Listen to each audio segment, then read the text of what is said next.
Σε ποιο άθλημα αγωνίζεσαι? Κάνω 400 μέτρα απλά και 400 εμπόδια. Κάνω 100 και 200. 400 μέτρα. 600 μέτρα. 5 χιλιόμετρα βάδιν. Ασχολούμαι με τα 400 μέτρα. Στο άθλημα της δισκοπολίας. Στα 5 χιλιόμετρα βάδι.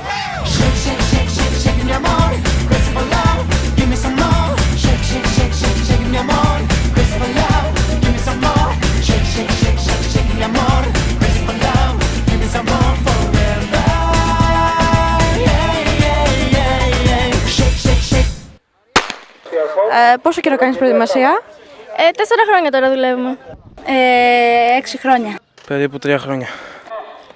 5 χρόνια, 5,5 χρόνια. Εδώ και 3 χρόνια. Μετά από δεκαετή ενεργή δράση, είχαμε ένα κοινό 3 χρόνων λόγω τραυματισμού και τώρα έχουμε ξαναξεκινήσει για αυτή τη χρονιά.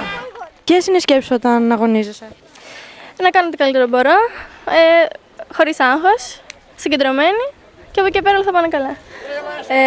Όταν τρέχεις δεν σκέφτεσαι τίποτα, δεν ακούς κανέναν.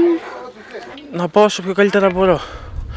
Να ασκώ το σώμα μου φυσικά, αλλά και ό,τι μπορώ να πάρω μέσα από αυτό που κάνω, από τις προσπάθειές μου.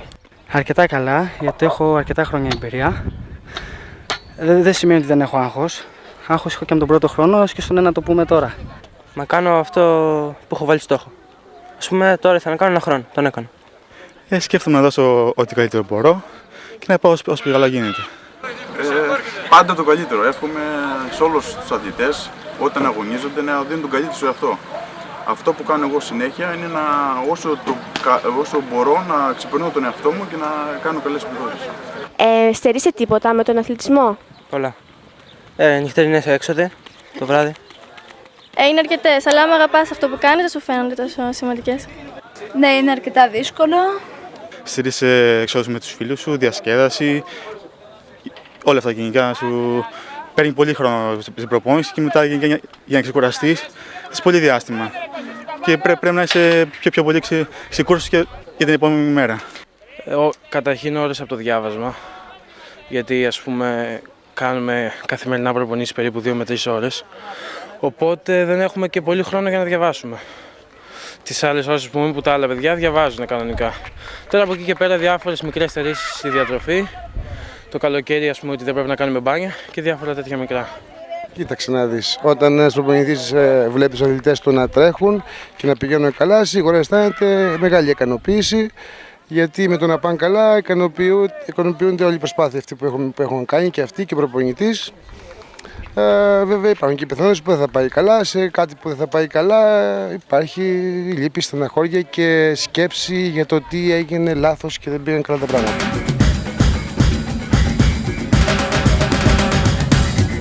Ποια είναι η σημασία της νίκης για σένα?